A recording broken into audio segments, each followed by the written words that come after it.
Alrighty, let's talk about the books that I read in September. So it looks like I read 7 books. Okay, just 7. But half of them are physical books that I own, so that was good. So we started out with Terror at the Gates, which I liked this book. I liked this book. This is like a I guess it's like an urban fantasy. But our main girl Lilith, she lives in a world where religion is kind of ruling the realm, and like a few families as well kind of control things. So she's one of those rich girls from one of those big families that run shit in their world. But in order to get out from the oppression, because women are hella oppressed in this world, she she kind of like runs off and tries to do her own thing away from her family, and she gets involved in some stuff because there's like also like a magical like dagger thing that's like attached to her for some reason, and people are dying when they touch this dagger, and like it's a bit of a mystery, but it's also a mystery that seems like it might lead to the apocalypse. So I'm still very interested in continuing this series, but it's very sacrilege, so if you're like super into your religion, you might not want to read this. You will be offended. But anyway, so this, I liked it. I'm gonna continue this series.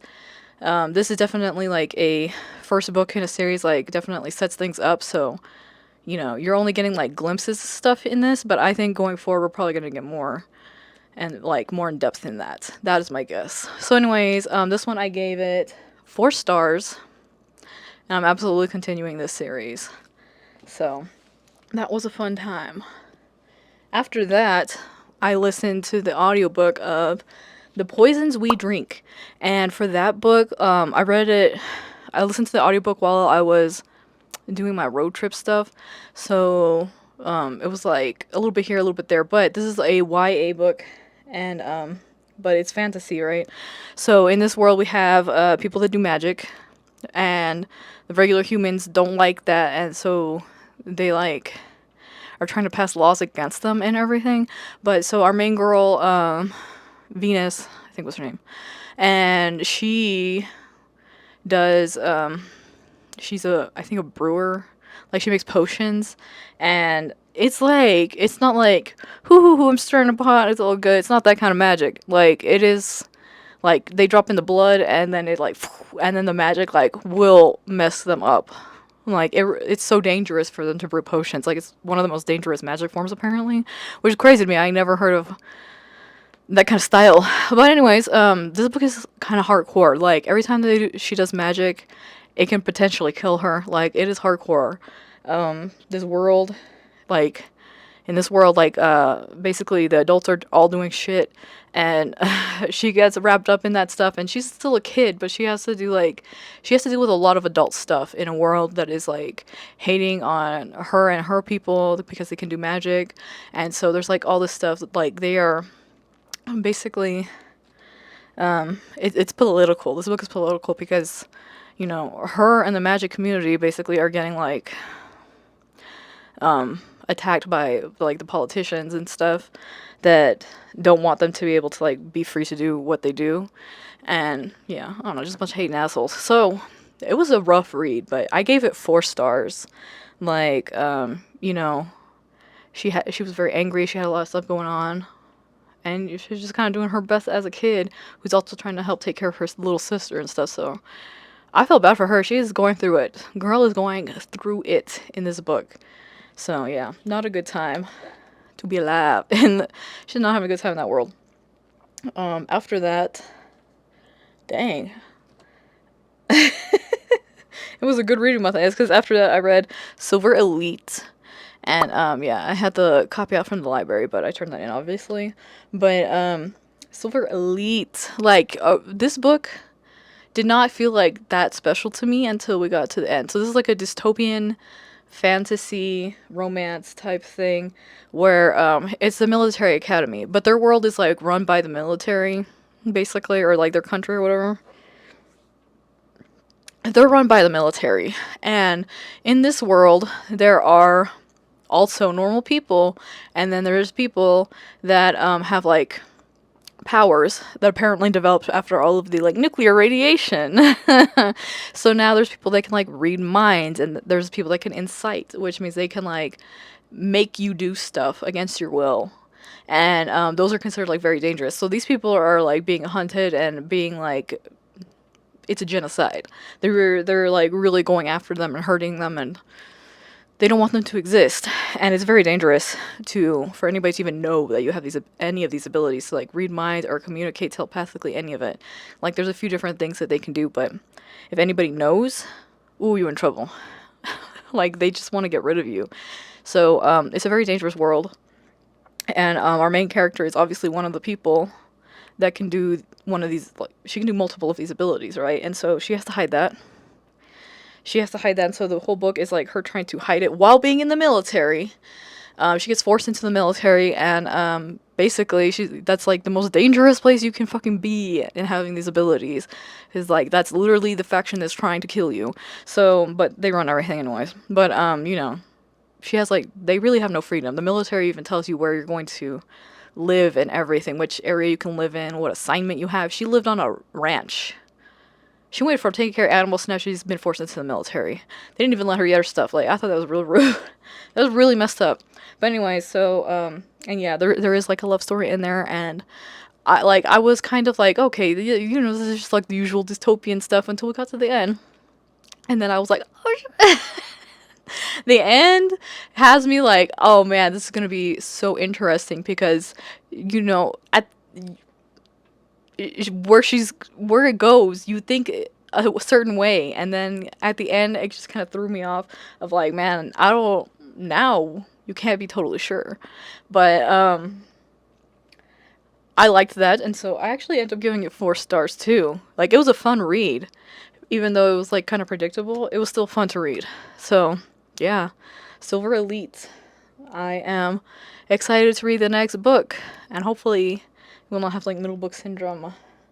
Please no. I don't know how many books there are slated for that so far, but that's interesting.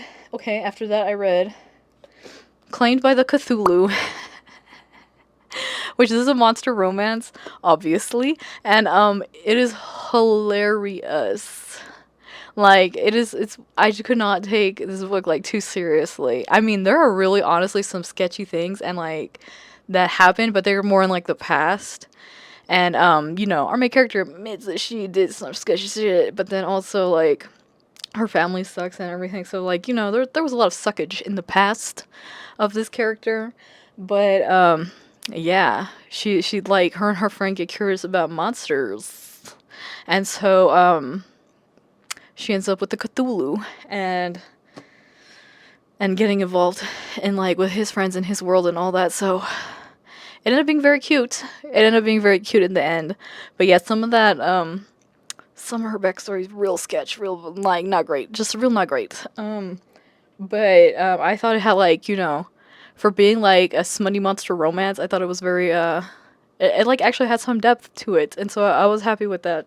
And so yeah, this was a really good, fun, like palate cleanser type book for me in between all these like serious like the world's on fire type books. So that I gave 4 stars, surprisingly. Surprisingly. Oh shit. Okay. And then the next book I read was The God and the Gumiho, which here, let me grab my copy.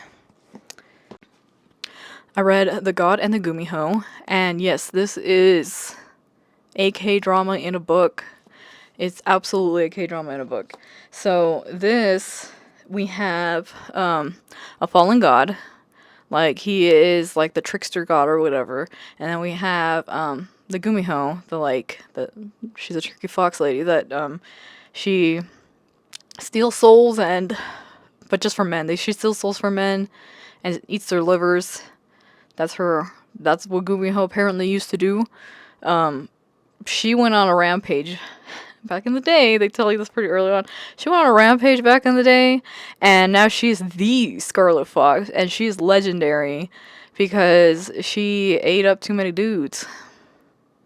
She ate up too many dudes, and after that, it became taboo for them to actually do their Gumiho stuff and leave any bodies in their wake. So,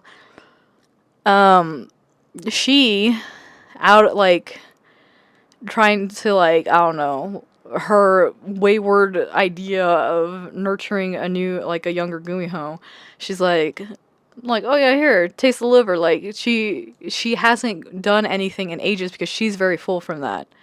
Like it's been like 1,000 years or something, and she's very full from that rampage she did. So she hasn't really done any murder since then, and it's taboo. So taboo now. So it's like basically illegal.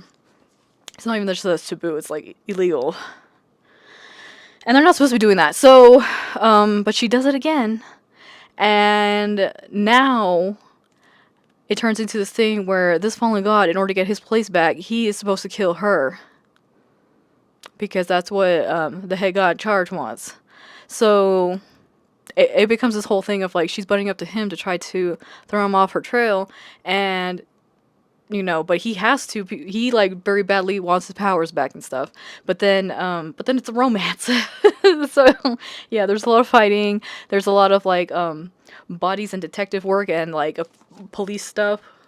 So like he basically works with like the police station in their world in order to like find unrulies, like basically people like her that are doing stuff they're not supposed to be doing, supernaturals that aren't doing what they're not supposed to be doing.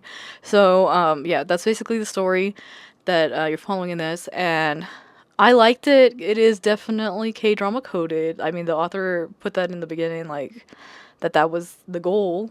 And yeah, this is a freaking K-drama in a book, and there is a sequel already out, and so I'm definitely gonna read that. But I gave this 4 stars. I love me a K-drama, and there you go. So I gave them 4 stars. Let's see. I actually gave all these books 4 stars. I've never had such a like solid reading month like this. I usually give a lot of 3s, but I liked it. So then after that, I read A Forgery of Fate. And this book, our main character, she's like an artist, but she doesn't make her own art to sell. She forges art. But like, oh yeah, this is from like this artist that like nobody ever saw it. We found it, blah blah blah, whatever. Like, she's like sells lies. But she also has like a secret ability with it. And so her path ends up crossing with a dragon who is also kicked out of his like home and is like needing her abilities in order to basically like get his spot back too. So, kind of similar, but this is a YA, and like some of it was really cute because like it is a romance, so like some of it was really cute, and then there were parts that was like very actiony adventure in this too, because there's like she's a forger, so you gotta run away from the police sometimes. But yeah, this was like a fun cute read, and so I ended up giving it 4 stars too. And then after that, I ended up finishing, just yesterday I finished this, Bury Our Bones in the Midnight Soil, the toxic lesbian vampire book of the season, is what everybody's calling it. Toxic lesbian vampire book. That's what this is, and yeah, that's an accurate description. So, in this book you follow multiple POVs. So there is a POV of one woman who's been alive since like the 1500s, and then they're all vampires, and then you get like a modern day person, and then you get somebody from like the 1800s, and you're following like those 3 POVs, and it's basically like following the story of like how they became vampires, what they've been doing since, and there you go. But yeah, it's toxic. It's kind of predictable, but like at the same time I kind of liked it. Like the writing is good. The writing in this book is like good enough that I didn't care. And there was like at least a couple things I was like, oh, okay. But like it's kind of depressing, it's kind of bloody, obviously, and but it was still just like a good read. But yeah, Toxic Lesbian Vampires. If that's your cup of tea, this is perfect for this season, by the way. But anyways, there you go. I gave this one 4 stars as well. So there you go. A very solid reading month. That was everything. And yeah, I think I vlogged all of these too. So if you're interested in seeing any of that, it is all there. So anyways, I'll catch y'all next time. Bye.